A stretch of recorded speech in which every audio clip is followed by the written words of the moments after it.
ஆயிடுச்சு. சில பேர் அந்த சைடுல கத்தியெல்லாம் கிழிச்சுக்கிட்டாங்க.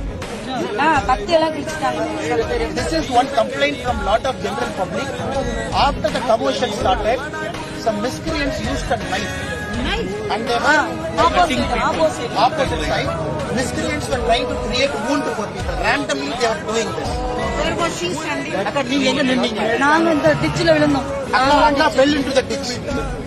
அக்கா நீங்க ditchல விழுந்துட்டீங்கல்ல, அதுக்கப்புறம் என்னாச்சுக்கா? அதுக்கப்புறம் எல்லாம் டிச்சில விழுகுறோம் அப்படின்னா அங்க டிச் இருக்குன்னு தெரியும். ஆனா நாங்க டிச் இருக்குன்னு கத்துறோம். ஏன்னா இங்க பையன், இந்த சைடு பொண்ணு, அவங்க யாருமே வந்து ஒத்துழைச்சு டிச்சில இருந்து காப்பாத்துற மாதிரியே தெரியல. எல்லாருமே கை கோத்து கொண்டு போய் பின்னாடி தான் தள்ளுறாங்க. முன்னாடி மூவிங்ல யாருமே விடல. இப்ப டிச் இருக்குன்னு சொன்னா உயிரை காப்பாற்றணும்ல. We are aware there is a ditch. We are aware there is a ditch here, but we didn't have any other option. We all fell into ditch. When we are asking for help, the volunteers who got formed, they're trying to push people behind. Nobody was coming to help us.